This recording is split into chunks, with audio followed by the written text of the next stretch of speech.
Hi there, my name is Abigail Morrison, and this is my Module 1 personal intro for class EDL 853.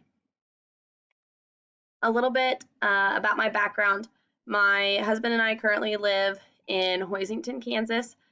We have a fiery little redhead boy.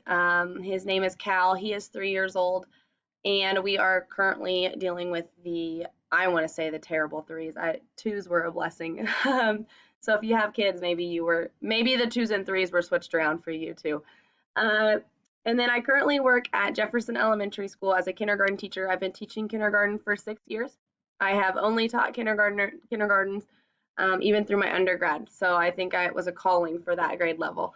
Uh, I have coached for Great Bend High School. I'm an assistant volleyball coach. I've been doing that for a year. And then I was an assistant softball coach for 6 years. And I am a Fort Hays alum. I played softball for the university, so roll tides. And now moving on to get another degree. So moving into the class portion of this, I found this quote. I thought it was interesting and kind of fit along with what we were learning in this and then a past class. But it says diversity and inclusion are about giving value to every human being, no matter our differences. I thought that was fitting and kind of leads into some of the way we see children and how our school is ran. So let's look at this. To start off, we have the leader's role in an inclusive culture. To create a positive and a welcoming atmosphere, I think that's big, especially when in that elementary level, you walk in and you want to feel at home. You don't want to feel stuffy, and that plays a big part. And the leaders can create that positive climate. I always say you take the personality of the person in charge, and so if they're inviting and welcoming, your school will follow suit, hopefully. And involvement of parents and stakeholders, get those parents in the building. There's lots of fun ways you can do that. Back to school night. Really bring in and embrace the culture of our students and get those parents involved in wanting to return into our building to volunteer. And then train teachers. Teachers need to know what to do when problems arise. They need to have the training so they can feel confident in their abilities as well. And then students are our priority.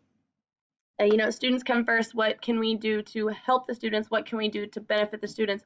And, in a leader's role, that should be your main focus. What am I doing every day? And how is my school benefiting our kiddos? And so with all of those, it's a leader has a very important role of creating that positivity and involving the parents. It's a lot to do, but when all done correctly, your school really benefits and the community sees the impact you are making. And then a leader encourages advocacy. Value what each student brings. There in my last intercession class, it talked about how you need to understand your background first and then embrace, what those students are bringing in as well. Establish a respectful class climate. Plan for everyone to participate and achieve. And then community approach, get that community involved. There are lots of resources in the community. There are lots of people, and develop relationships with those and intertwine those with some of your classes. And then diverse curriculum.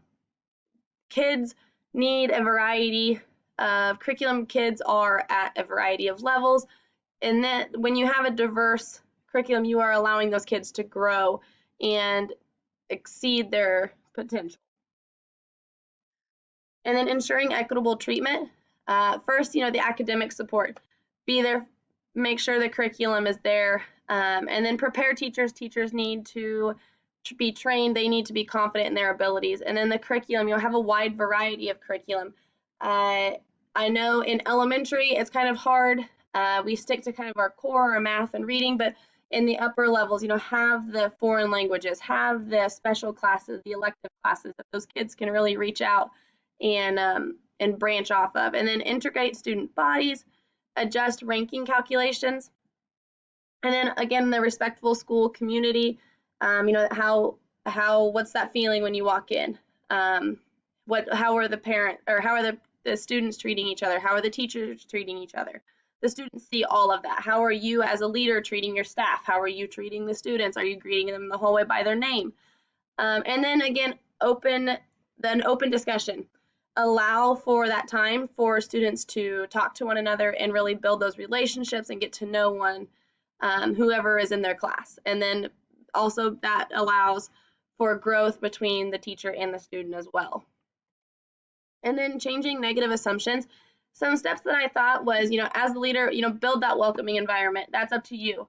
And then push for the parent and stakeholder involvement, really get those parents in there and getting them wanting to return back to the school to help. And then build your teacher confidence. Teachers need the training on what they need that training on so they can feel like they are helping the students as best as they can.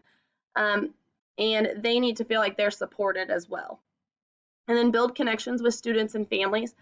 You look at their backgrounds, look at their culture, and really get to know who they are so that you can really build that strong relationship, especially some of those hard families that don't really want to come into the building. How can you reach them and build that relationship with them to where they're wanting to come volunteer, they're wanting to come to the back to school night to show that they're supporting their students. And then as the principal, set the tone and keep the tone. You are the leader of the school. You are the coach of the team. The students and staff are looking at you for guidance. They're looking at you for the route we're going to take. And so you as the principal have to stick to what you are expecting and continue forward and allow the others they should want to support you. And so to be better as a school rather than just telling people what to do. And so lots of good things. And so really the leader, you have a lot on your plate, but you really do set the tone for really everyone in the building, and you want the best for the community as well. And then here are my references. Thanks.